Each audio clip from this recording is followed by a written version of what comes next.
Ok, donc on est parti, on démarre sur cet apéro Power Platform, hein. Donc Excel et Power BI, la puissance inégalée. Donc on va voir ce qu'on entend par puissance inégalée et quel est le couple Excel Power BI. Est-ce que ce sont les frères ennemis? Est-ce qu'ils sont complémentaires?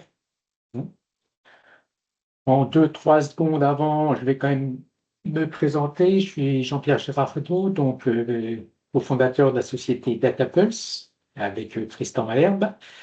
On intervient donc, notre cœur de métier, c'est Power BI, la Power Platform, donc Power Apps et Power Automate. Et maintenant, depuis 2 ans, fabrique donc la stack data de Microsoft. On intervient en formation inter et intra, en prestation, réalisation de projet, accompagnement, expertise. Et on a également développé une solution de reporting financier qui s'appelle Pulseo, qui couple une application web et un moteur Power BI.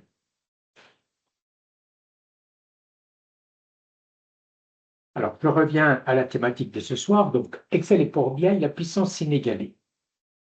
Donc, en fait, aujourd'hui, ce qu'on se rend compte, c'est que 90% des reportings sont réalisés avec Excel. Alors, quand je dis reporting, c'est tout ce qui est un petit peu analyse de données, hein. Ce n'est pas forcément le reporting comptable, hein. C'est une analyse de données. Je veux dire, tout partout, tout le monde est dans Excel, hein. Donc, la question qu'on peut se poser, c'est pourquoi une telle prédominance? À côté de ça, on a Power BI, l'outil d'analyse et de data visualisation ultime, donc qui est présent depuis 2015. Donc là, beaucoup le voient comme le remplaçant d'Excel. Donc dans tous les cas, si on prend les statistiques aujourd'hui, il a encore un chemin énorme à parcourir, hein, puisque il y aura encore 90% à ce jour des projets d'analyse de données sont réalisés toujours avec Excel. Donc, ce n'est pas forcément le remplaçant d'Excel. On va voir quels sont les avantages de l'un et de l'autre et surtout voir s'ils peuvent travailler en complémentarité.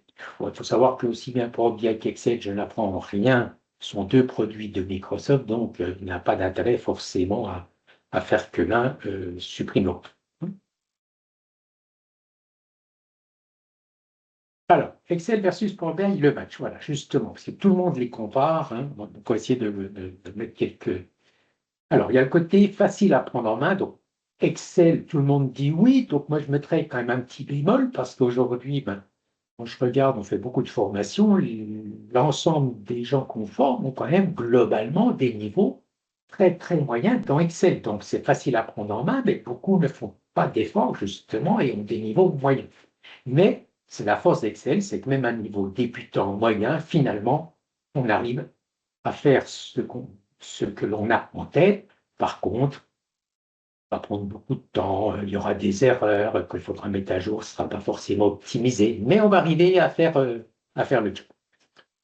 Pour BI, il y a quand même un effort d'apprentissage, hein, mais c'est un produit qui est quand même à la portée de tout le monde. Il faut faire un effort, hein, mais ce n'est pas un truc où il faut 5 ans d'études d'informatique pour s'en sortir, hein. Mais effort cependant. Alors, Excel, ben oui, c'est un produit qui est très chronophage, hein. Si on faisait le calcul de tous les temps passés sur Excel, je pense qu'il y a des PDG qui se tiraient les balles dans la tête, hein. Heureusement qu'on ne contrôle pas trop ça, hein. Les heures et les heures passées. Power BI, ben non, c'est pas chronophage, hein. C'est gain de temps immédiat. On verra dans une démonstration, bien sûr, ces différents temps. L'automatisation. Donc là, effectivement, pareil, Excel, il n'y a pas d'automatisation. Alors, j'ai mis une petite étoile, vous voyez, parce qu'il y a quand même le langage VBA. Hein, mais le langage VBA, c'est pareil, c'est un langage de programmation. Donc là, il faut quand même passer un stade et qu'on regarde en termes sur les populations qui utilisent Excel, les personnes qui utilisent le VBA, c'est vraiment infime, hein. Alors que Power BI, on peut automatiser le site de mise à jour de vos projets de façon globalement très simple. La fiabilité, dans Excel, il n'y en a pas parce que c'est là, comme c'est facile à prendre en main, puis je disais tout à l'heure, c'est souple, mais que sans trop connaître, on se débrouille, oui, mais on fait des trucs, on peut faire des copier-coller, on peut saisir, on peut abîmer une formule. Donc, non, quasiment chaque classe sur Excel, presque tout le temps, contient des anomalies. C'est un problème, cette fiabilité. Dans Power BI, ben, comme tout est automatisé, donc, globalement, ben oui, c'est fiable. On parle souvent de volumétrie, donc effectivement, dans Excel, on est limité à un tout petit peu plus d'1 million de lignes par feuille, donc qui aujourd'hui, dans le monde actuel, peut très vite effectivement être un problème, alors que dans Power BI, on peut gérer des volumétries importantes, plusieurs millions, dizaines, centaines de millions de lignes. La saisie native, ben là, c'est le gros point fort d'Excel, hein, parce que dans Power BI, ben, il n'y a pas de possibilité de saisir de l'information, hein, tout doit être saisi de façon externalisée, hein, alors que dans Excel, ben, voilà, vous avez un tableau, vous pouvez saisir de l'information et elle est intégrée immédiatement dans des calculs. Donc ça, c'est quand même le gros point fort, le gros élément différenciateur en faveur d'Excel par rapport à Power BI. La souplesse d'utilisation des tableaux, donc par exemple, là, quand je parle tableau, je parle principalement tableau croisé dynamique, hein. Bon, dans Power BI, on peut en faire, mais quand on veut, si on veut les travailler un petit peu, rajouter des sous-totaux, des choses un petit peu, c'est pas facile. Alors que dans Excel, ben, on peut faire un petit peu ce qu'on veut. Data visualisation, ben là, dans Excel, c'est quand même globalement limité. On peut faire des choses sympas, mais c'est quand même limité. Donc, pour BI, là, c'est splendide. On peut vraiment faire des choses très, très belles. Par contre, ça demande quand même aussi du temps, hein. On ne fait pas quelque chose de joli. C'est comme un peintre, hein. Je peux donner un pinceau à plusieurs personnes. À la fin, on n'aura pas forcément des chefs-d'œuvre partout. Donc, pour la partie data viz, c'est un petit peu pareil. En termes de partage communication, bah Excel, c'est quand on dit limité, en fait, on envoie par mail, on ne maîtrise pas, hein, parce que vous envoyez par mail, quelqu'un récupère, il peut le renvoyer à quelqu'un, qui le renvoie à quelqu'un, donc on ne sait pas où ça va. Alors que Power BI, comme on va passer par un portail, hein, sécurisé, un accès full web, ben c'est complètement maîtrisé, hein. Et puis en termes de sécurité, bah Excel, c'est pas sécurisé, même si vous mettez une protection de votre code macro, une protection avec n'importe quel petit outil sur le web, en 3 minutes, vous craquez tout ça, donc on ne peut pas appeler ça de la sécurité, alors que le portail web de Power BI, lui, est extrêmement sécurisé, hein. Donc voilà les principaux. Donc, effectivement, je dirais, si on regarde, il y a quand même pas mal d'avantages côté Power BI, hein, c'est ce qui peut faire ou dire à certains que ça va remplacer Excel. Il y a deux, trois points quand même encore qui peut-être arriveront un jour, hein, bien sûr, mais qui pour l'instant sont quand même très pénalisants, c'est la saisie native et la souplesse d'utilisation des tableaux. On peut faire des choses quand même sympas dans Power BI, mais ça demande tout de suite des investissements assez lourds. Voilà, c'est un petit peu compliqué. OK, donc on va partir sur une première démo, hein. Donc,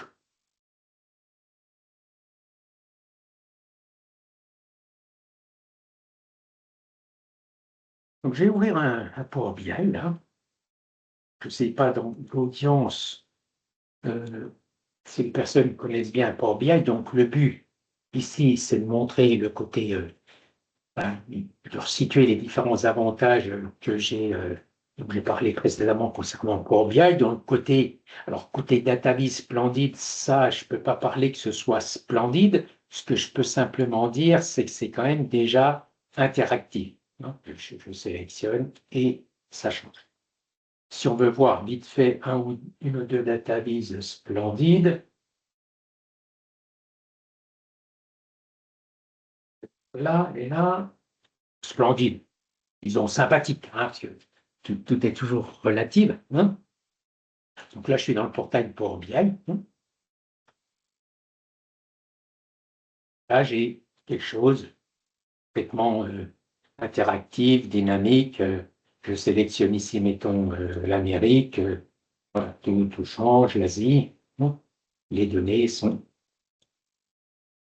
voilà, les données sont dynamiques. Là, on peut faire un petit peu ce que l'on veut, hein. Là, un autre exemple, là, je vais aller en page 1 pour que ce soit plus, on voit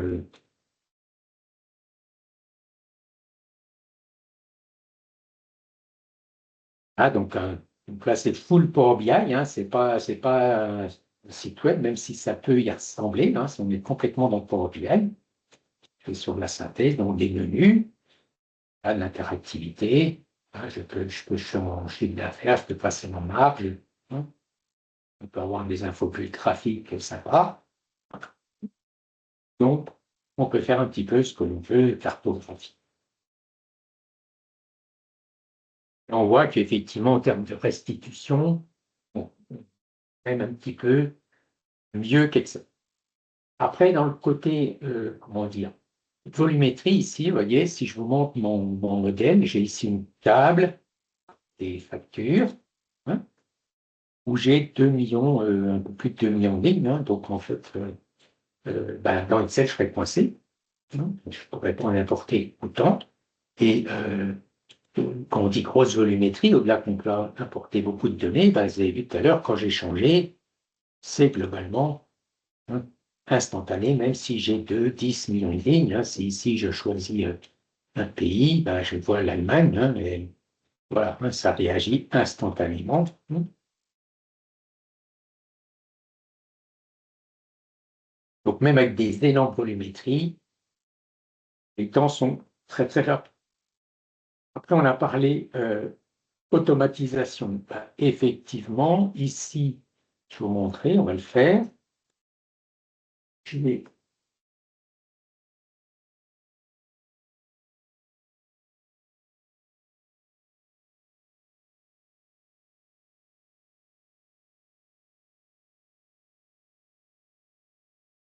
vous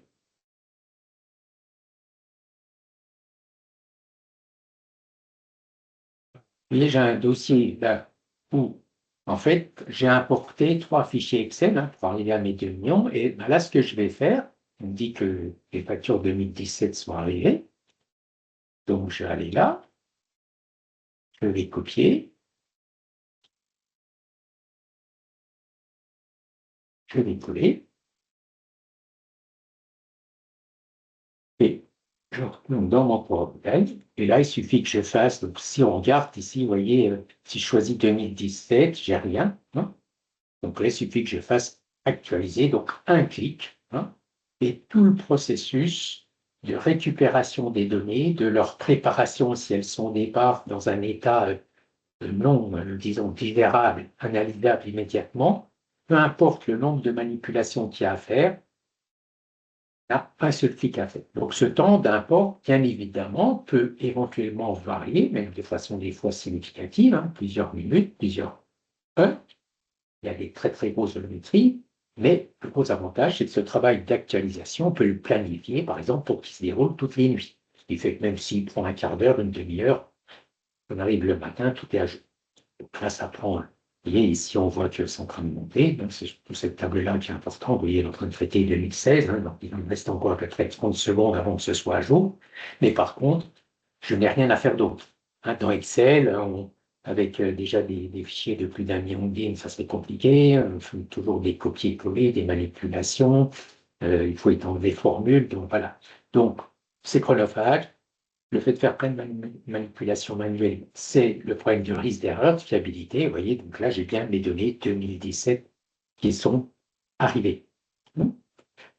Autre, donc là, bien de temps, fiabilité. La fiabilité, elle est aussi garantie en plus par la logique des formules. C'est-à-dire que dans Power BI, les formules, hein, les formules, calculs, hein, on s'appelle des mesures et sont faites avec le langage DAX. Le gros, hormis que le langage DAX est un langage très puissant, donc on peut faire des calculs très puissants, mais au-delà de ce côté puissant, ce qui était très intéressant, c'est que là, si je regarde ma mesure, vous voyez, j'ai une mesure qui s'appelle Total CA ici. Hein. Eh bien, supposons que, vous voyez, là, je l'ai mis, elle est multipliée par 1,2, donc elle est en TTC avec un taux de TVA uniforme à 20%. Imaginons que je me sois trompé et qu'on me dise, attention, non, il ne faut pas afficher les chiffres en TTC, il faut les afficher en hors taxe. Ben, il suffit que je vienne là, je l'efface, je valide, instantanément sur un hors taxe. C'est comme la mesure Total CA est unique, bah, si je l'ai utilisé sur une autre page, ici, bah, c'est passé, total CA, c'est passé en 2016, 10 249. Si je vais ici, 10 249. Hein. Bon, 2016-2017, je n'ai pas un copier-coller, hein, donc les fichiers pour aller vite. Hein, mais vous voyez, si je passe en 2016, j'ai bien 10 249. Donc, là aussi, le fait qu'un calcul est unique dans Power BI, je peux avoir 20 pages différentes avec des databases différentes, mais le calcul étant unique, je le corrige, c'est corrigé partout. Dans Excel, bah, ça serait des copier-coller dans plein d'onglets, hein, avec le risque d'oublier de copier dans un onglet, d'oublier de copier à certains endroits. Là, je n'ai pas ce souci. Hein, donc, voilà, donc le côté fiabilité garanti à la fois par cette logique de mesure et aussi, bien sûr, par l'automatisation, comme on l'a vu quand j'ai actualisé mes données. Et donc, quand je parlais d'accès, hein, ici, il suffit que je publie, je clique sur publier, ça va envoyer mon modèle dans le cloud. Et après, hein, pour y accéder, je vais sur le service Power BI, je m'identifie, hein, et si on m'a donné l'accès à ce modèle, ici, je lui aurai accès. Donc là, hein. Donc là, c'est sécurisé, il faut montrer patte blanche. Si on vous a donné des droits limités, comme on dit, des droits de lecteur, vous ne pouvez rien modifier, vous ne pouvez rien déplacer, casser. Donc et s'il y a 25 personnes qui en même temps se connectent, et là aussi on revient dans la fiabilité, aux quatre coins de la planète, elles auront un instant T exactement les mêmes valeur, puisqu'il n'y a pas de copier-coller, les données sont centralisées, on a accès de modèles, donc on a les mêmes données partout aux quatre coins de la planète. Voilà donc globalement aux avantages de Power BI. Hein. Maintenant, je vais revenir à la démo. Alors, on va partir de la diapositive actuelle. Okay. Alors maintenant, je vais vous parler de Modern Excel, parce qu'en fait, Microsoft, hein, Excel, c'est son petit chouchou, hein, il est présent partout. Hein. Donc, il l'a pas laissé un petit peu orphelin avec tout ça et il a, il a rajouté dans Excel, hein, et ça, il l'a ajouté avant même de créer Power BI. Hein, il l'a fait en 2009. C'est-à-dire, dans Power BI, il y a trois composants. Hein. Il y a Power Query pour la partie préparation, il y a le langage DAX modélisation pour la partie calcul, et après, il y a la couche de data visualisation. Bon.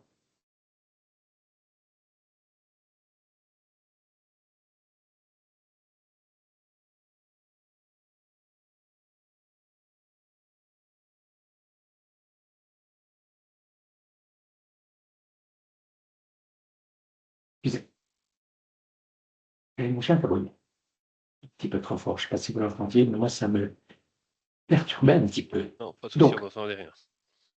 voilà, bah, c'est tant mieux. Donc, Excel, lui, on l'a vu, classiquement, la gros plus, la souplesse, on peut faire ce qu'on veut, en y passant du temps, c'est quand même très puissant, il y a plein de formules, hein, c'est pour ça aussi qu'il est omniprésent, on peut saisir ce qu'on veut.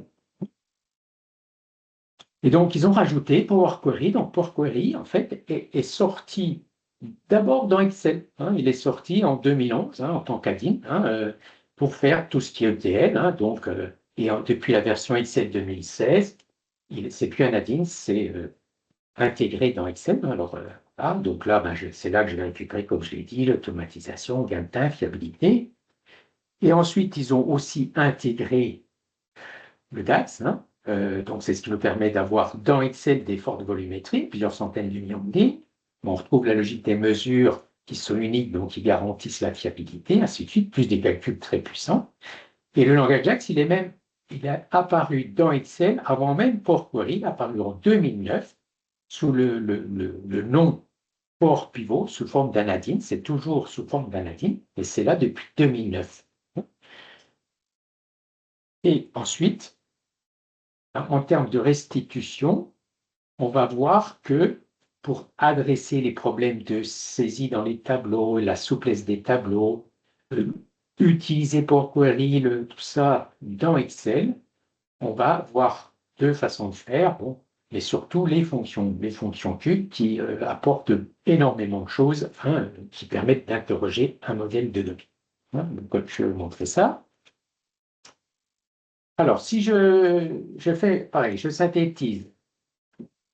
Modern Excel, ben c'est oui, mais quand même de l'effort, hein, donc, parce que comme il y a tout le moteur Power BI, ben, il faut quand même l'apprendre. On verra que les fonctions cubes, on peut se limiter aux fonctions cubes, hein, si les modèles sont faits par d'autres. Et là, c'est compliqué à apprendre, hein, donc c'est pour ça que j'ai mis les deux. Ça dépend du niveau qu'on veut atteindre. Chronophage, ben, ça ne l'est plus puisqu'on automatise, hein, et voilà. Donc là, ça nous apporte pareil, ça nous apporte la fiabilité puisque j'ai juste à faire un clic pour actualiser après mes classeurs Excel. Je peux gérer des volumétries importantes. J'ai la saisie native, hein, qu'on n'a toujours pas dans Power BI, donc là, c'est un gros plus, hein. On voit que là, pour l'instant, ben, il marque beaucoup de points, hein, parce que c'est presque tout du bénéfice, hein. Pareil, souplesse, là aussi, on n'a toujours pas dans Power BI. Bon, la data vise, ça reste limité, mais je vous montrerai une petite astuce qui permet quand même de faire des choses sympas. Mais voilà, on peut dire que c'est quand même, bon, on est dans Excel, on va dire, globalement. Le partage, là aussi, bon, c'est pas, hein, on est toujours dans Excel, donc ça va être à peu près pareil, hein. C'est pas le point fort, hein. Et puis la sécurité, pareil, hein, mais tout dépend comment on travaille, hein. Mais disons que ce qui est surtout important pour moi, hein, et dans beaucoup de cas, c'est surtout les points du haut, hein, qui nous permettent en gros d'avoir le gain de temps, la fiabilité, les volumétries importantes, parce qu'aujourd'hui, ça commence à coincer dans Excel, hein. Donc, je vais vous montrer maintenant ça dans un Excel.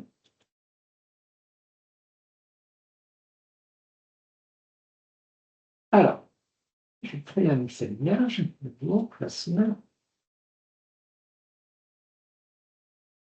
OK, donc dans Excel, comme je vous l'ai dit, dans Données, ici, obtenir les données, vous avez Power Query.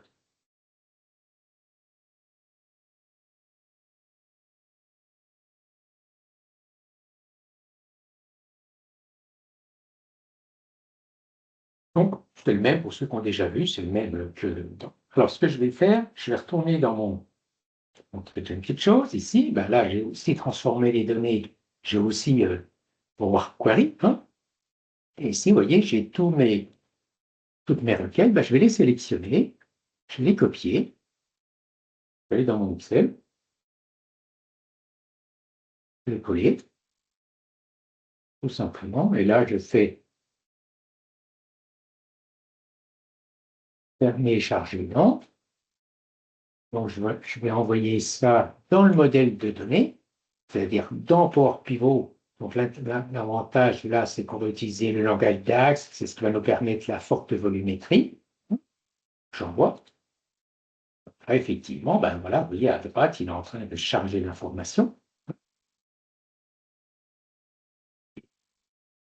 Pareil, ça va être la table, vous voyez, des factures ici, 142, 217, hein, qui va prendre quelques secondes.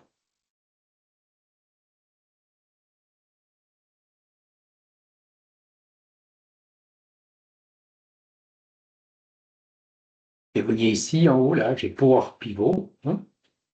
Donc, Power Pivot, ben, s'il faut aller, là, comme ça tourne, je ne peux pas faire grand-chose, hein. Mais bon, la DIN est présente dans Excel, il suffit de l'activer. Vous pourrez comment après. 2005, je vais attarder à passer un peu les 3 millions, puis on va pas faire de compte. Et oui, il est pas mal là.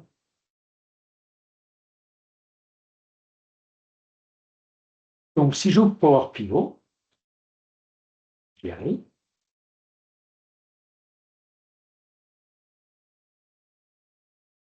Et ici, ici j'ai toutes les tables que j'ai récupérées grâce de façon 100% automatique, hein. Et si on va sur facture, ben là aussi, on voit qu'il y a 3 millions de lignes. Donc, je suis dans Excel Et dans Power Pivot, je peux gérer des dizaines, des centaines de millions de lignes. Mon projet le plus gros dans Excel en Power Pivot, c'est 250 millions de lignes. Donc, on peut déjà faire beaucoup, beaucoup de choses, hein. Et puis, si on parle de Power BI, vous voyez, j'ai la vue de diagramme, comme dans Power BI. Il va me permettre ici de faire mes relations. Par exemple, si je prends ici j'ai le code commercial, le petit commercial, j'ai véhicule, c'est le modèle vers modèle, hein, quelle date vers date, par exemple. Et bien là, par exemple, supposons, ici, je peux faire un tableau croisé dynamique. Et puis là, je récupère mon modèle. Donc, comme si j'ai mis des véhicule, après, c'est un TCD. Vous avez, comme dans Power BI, je prends la marque, je pose, je vais dans ma table des factures, je prends le montant, je pose. Et, euh, donc là, vous avez une synthèse par marque, hein. Si je veux rajouter un petit sur l'année, un petit segment, j'ai 3 millions de lignes derrière, c'est instantané.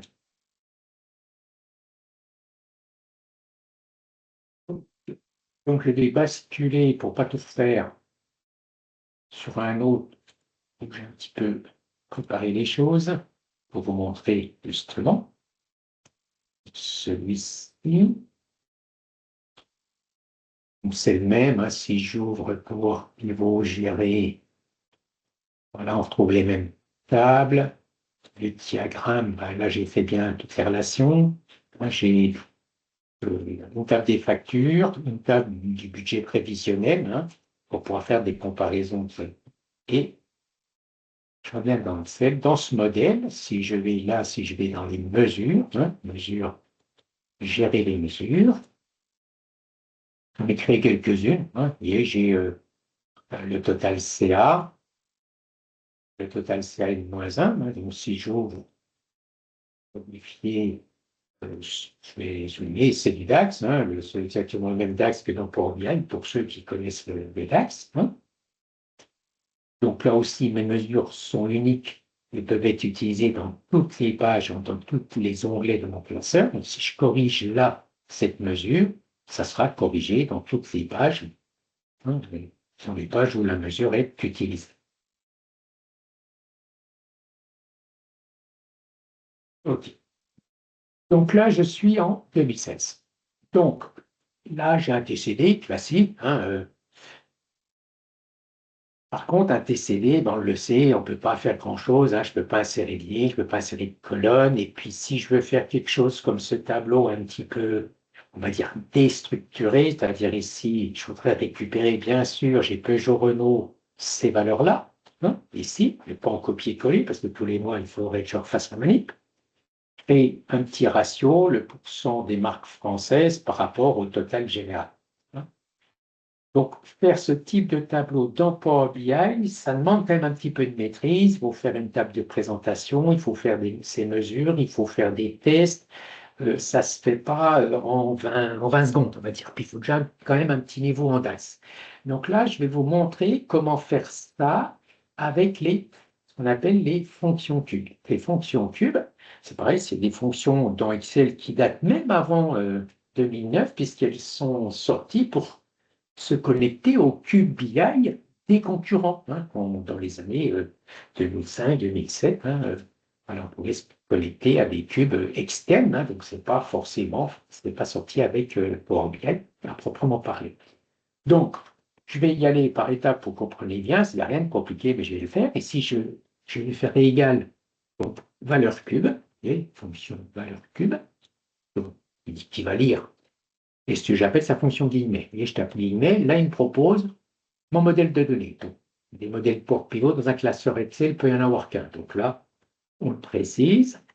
J'ai juste à faire guillemets, point virgule, et guillemets, dans un premier temps, je vais ramener que mon total. Donc, vous voyez ici, quand je tape guillemets, propose tous les tables de mon modèle. Je la tape des mesures, hein, et je m'intéresse donc à mon total CA. Je ferme les guillemets, hein, chaque centre crochet entre guillemets, et je ferme la parenthèse. Donc là, en gros, j'ai dit, va dans mon modèle et prends le total CA. Comme je précise rien d'autre, il va prendre tout le total CA du modèle.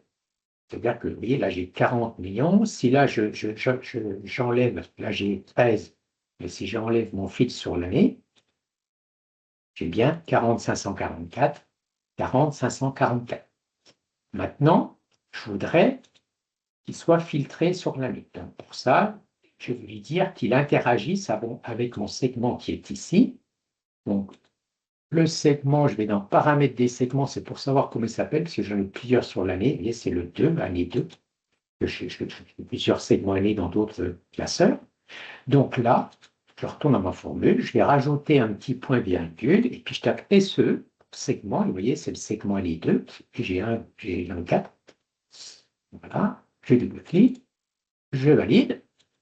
Donc là, si maintenant je filtre 2016, 13 498, 13 498. Donc là, il est sensible à mon segment.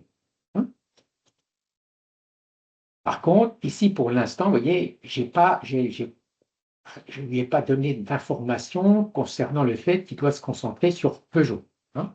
Donc, c'est ce que je vais faire maintenant, parce que je voudrais qu'il prenne les données ici pour Peugeot. Donc, je vais mettre là, virgule, mais, donc là, ce qui m'intéresse, c'est Peugeot, donc c'est en marque, point, marque, et point Peugeot. Et je mets guillemets. Donc, je dis que tu vas dans la table marque, colonne marque, tu récupères Peugeot. 3 972, 3 972. Donc là, je récupère bien Peugeot. Par contre, si en l'état, je copie cette formule en dessous, comme Peugeot ici, je l'ai mis en dur, ben en dessous, je vais avoir Peugeot. Donc, ce que je voudrais, moi, c'est que quand je copie, qu'ils prennent en fait ce qui est en colonne G. Donc là, on va retomber dans l'Excel classique, c'est-à-dire que je vais variabiliser Peugeot. Donc, je vais mettre avant le P de Peugeot, comme c'est une chaîne de caractères, un petit guillemet. Je vais concaténer ici, cette cellule, où je vais récupérer Peugeot, et je vais reconcaténer comment dire, mon crochet fermant. Donc là, en fait, je prends G4, je valide.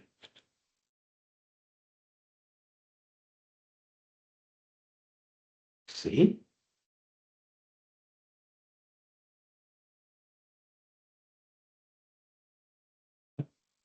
Ferrari, là, non, pas sur bizarre.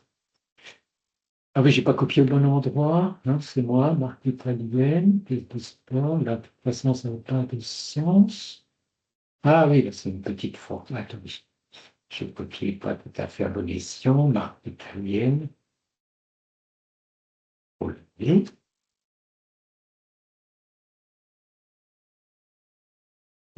Laisse. Ah oui, j'ai copié de CTRL C. C'est mieux. Relevé.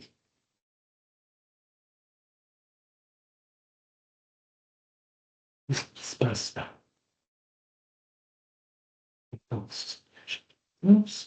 Là. Oui. Donc j'ai un truc sous Ferrari. Peut-être pas payer Ferrari.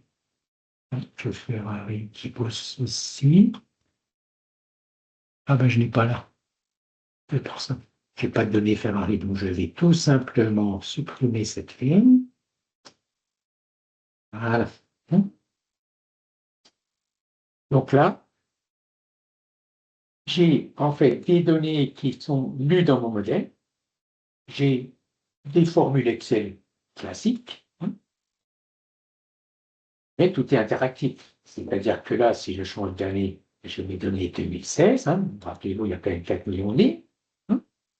Et quelque part, si demain je récupère des nouvelles factures, j'aurai juste à faire une donnée actualisée Power Query derrière va lire les données, les récupérer, va les envoyer dans le modèle Power Pivot et les fonctions cubes vont les lire. Donc, une fois que j'ai fait ce travail, je n'ai plus du tout de travail récurrent d'un mois sur l'autre, d'un jour sur l'autre, selon la fréquence de mise à jour de votre travail. Donc là, on a vu, grâce aux fonctions cubes, on pouvait aller lire l'information. Donc là, je vais vous montrer un autre exemple où on va, comment dire, coupler de la saisie et un aller-retour avec le modèle. C'est-à-dire on va utiliser nos données pour créer un prévisionnel des ventes. Donc, je suis ici. Voilà. Donc là, en fait, j'ai un premier tableau ici où j'ai là mes concessions. Le total CA, c'est une fonction valeur cube où je vais récupérer, comme on l'a fait tout de suite, le CA de la concession. Et j'ai paramétré pour qu'il soit sensible à l'année. Hein. Là, par contre, on va saisir notre prévisionnel de croissance ou de décroissance. Mais là, on va dire, là, je peux changer, c'est de la saisie. Hein. Oh, non. 5, donc bien sûr, les données changent. Là, c'est une formule Excel. Là, c'est ma prévision, c'est mon taux de marge. Donc, le taux de marge, c'est une mesure que je vais lire, hein, que je récupère de mon modèle. Et là, je peux éventuellement faire une prévision sur le taux de marge. L'année prochaine, je vais avoir 22, on va savoir 30. Hein. Et dans ce cas-là, ici, après cette calcul, hein, qui est simplement la multiplication de ce qu'on a prévu en CA par le taux. Hein, voilà. Ça, petit tableau de synthèse. Et moi, ce que je voudrais faire maintenant, c'est mes données prévisionnelles ici, c'est les envoyer dans ma table budget. Donc, en fait, ma table budget qu'on a dans mon modèle pour pivot ici, vous voyez, budget. En fait, si je vais dans pour, c'est une table qui est stockée sur un serveur SQL. Hein, donc, si je vais dans le Power Query, je vais utiliser, obtenir les données à partir du serveur SQL. Donc là, ce que je voudrais faire, c'est faire ma prévision, l'envoyer dans ma table budget et ensuite la lire. Donc, pour faire ça, là, ça permet donc déjà là, que je vois que je peux saisir, je peux lire des données de mon cube.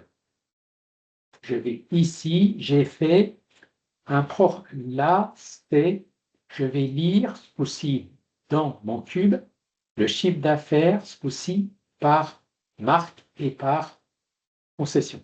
Non de façon, donc là, j'ai la notion de concession qui est variabilisée parce que j'ai 5, j'ai le total CA, j'ai la marque que je vais chercher et j'ai toujours mon segment année.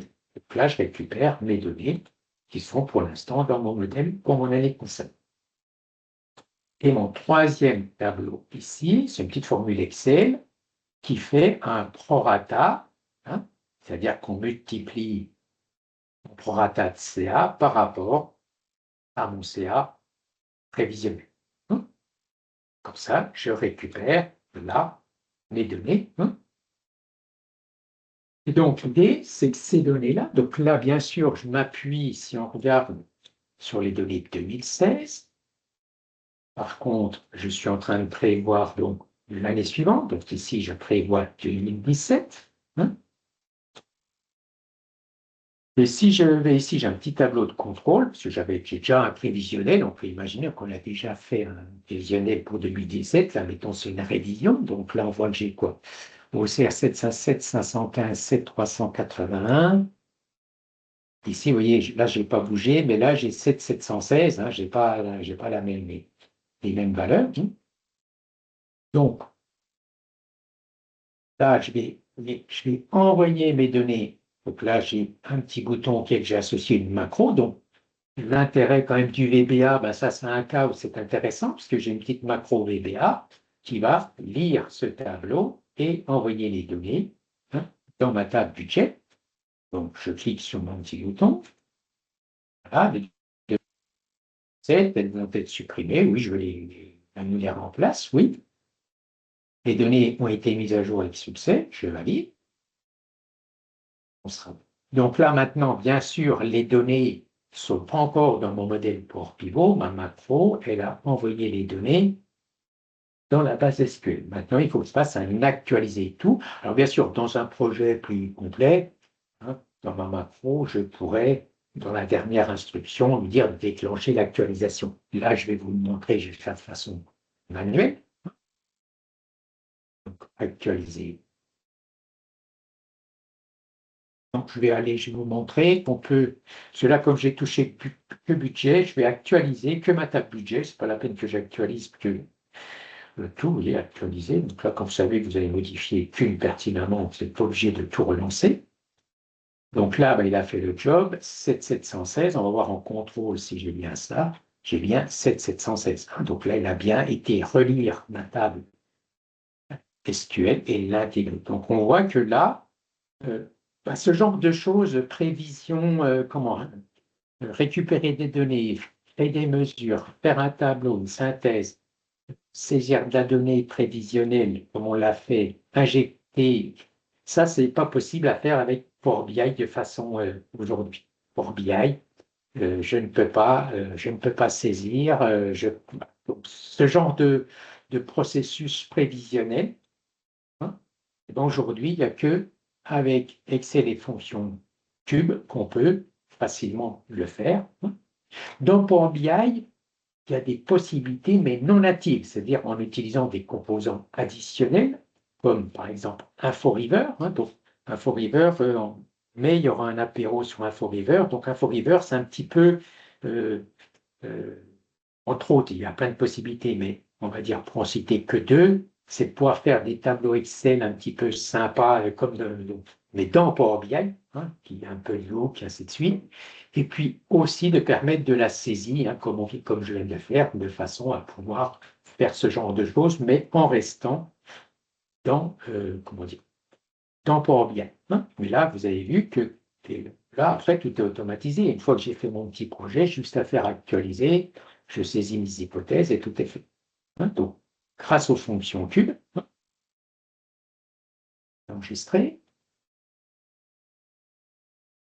Alors là, je suis allé lire, mais les fonctions cube, vous pouvez aussi les utiliser sur un modèle Power BI existant, publié dans le cloud. C'est-à-dire que là, on ne va pas utiliser, on n'a pas fait forcément un modèle Power Pivot, hein. On a un modèle Power BI. Hein. Je vais dans espace de travail, vous voyez, donc c'est le même, hein, mais peu importe. Hein. Je fais analyser dans Excel. Là, il va me créer un fichier Excel.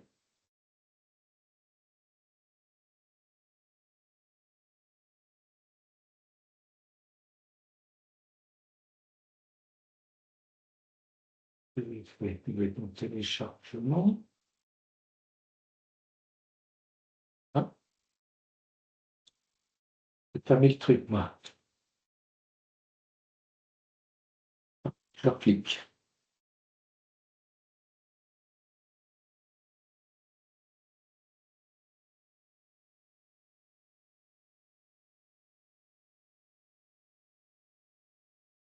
Et qui va l'ouvrir. Il est là. Voilà.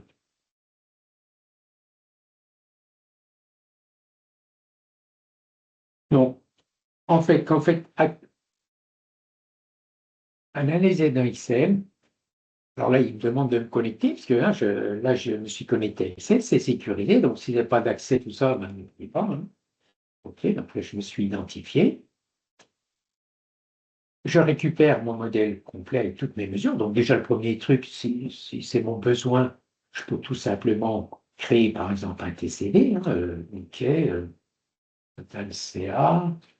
Et puis ici, je peux rajouter, j'ai mis quoi? J'ai mis Angleterre pays, je vais rajouter la marque en colonne, voilà, par exemple. Hein, donc là, hein. Et puis, je peux également utiliser les fonctions cube. Donc là, je fais égal, valeur cube, guillemets.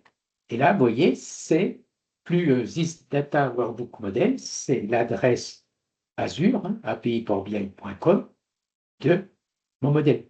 Donc là, j'ai juste à tabuler, je ferme les guillemets, point virgule, puis après, c'est comme tout à l'heure, mettons, je mesure, hein, le CA, kilo par exemple. Voilà, je vais faire je valide. Là, je vais faire juste le CA, 37 213, 37 213. Donc là, en fait, tout ce que je vous ai montré dans les deux exemples auparavant où j'utilisais les fonctions valeur cube, vous pouvez également le faire sur un modèle publié en ligne. Donc ça, c'est très intéressant puisque euh, plutôt que de faire un export dans Excel, parce que c'est une question qui nous est régulièrement posée, où là, ben, vous exportez, ça va être statique, derrière, il faut faire tout un tas de choses, puis à chaque fois que ça change, il faut exporter, refaire les manips. Là, construisez votre modèle, vous utilisez des fonctions cubes, par exemple, et puis après, ben, à chaque fois que les données vont changer, vous aurez juste ici à venir ici, données actualisées. Et si ça, vous avez 4-5 versions que vous envoyez à des collègues, hein, ils ont juste à faire actualiser et tout le monde, on est sûr que tout le monde va avoir la même information puisque quand on actualise, il y aura, même si on a 20 tableaux Excel, ils iront lire le cube dans le cloud. Seul cas où les données peuvent être différentes, c'est si on n'actualise pas. Alors là, on peut aussi faire en sorte, souvent par défaut, à l'ouverture du fichier Excel qu'il actualise. Comme ça, ben, on ouvre, et automatiquement, il actualise. Et là, il actualise et ça ne prend pas beaucoup de temps. Ça prend de 30 secondes à 1 minute selon le nombre d'onglets qu'on a, mais c'est quand même une opération qui est très, très courte. Et même s'il y a des centaines de millions de lignes dans le modèle, parce que là, il ne va charger que les résultats.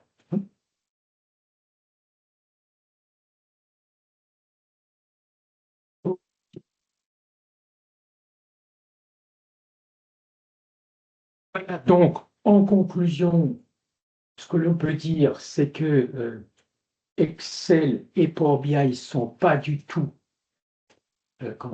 Power BI n'est pas là pour remplacer Excel, hein, ils ne sont pas du tout concurrents, ils sont plutôt complémentaires. Hein, je vais vous montrer encore une dernière petite chose.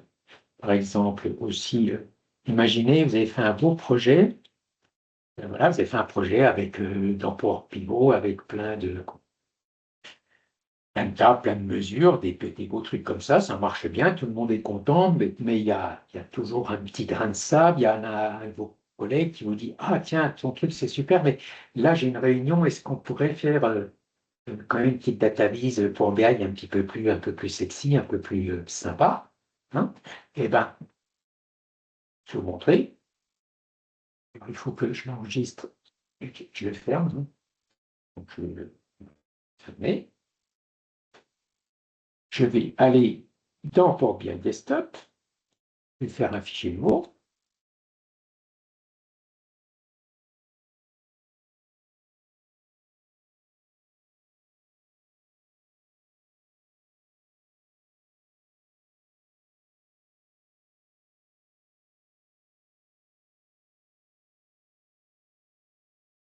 Hop, là, ce que je fais là. Hop, hop, je suis identifié. Là, je peux faire ici, fichier, importer, Power Query, Power Pivot, Power View. En fait, là, je vais aller lire un fichier Excel dans lequel il y a du Power Query et du Power Pivot. Ah, il plante.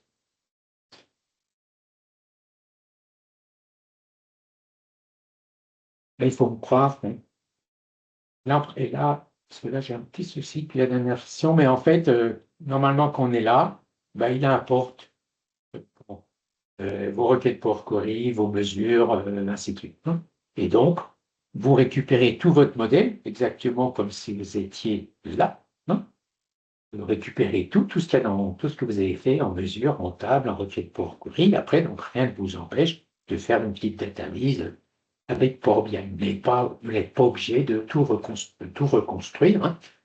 Par contre, ça fera quand même deux modèles, hein.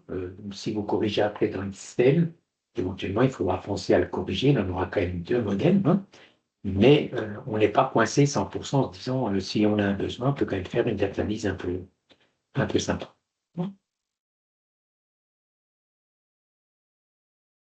Mais j'en ai fait des mots quand même, ça aurait été trop triste. Donc, est-ce que vous avez des questions, quelles qu'elles soient? Faites attention si la conversation a été posée.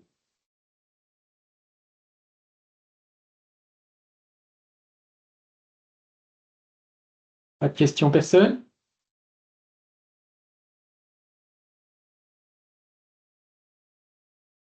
C'est bon, merci.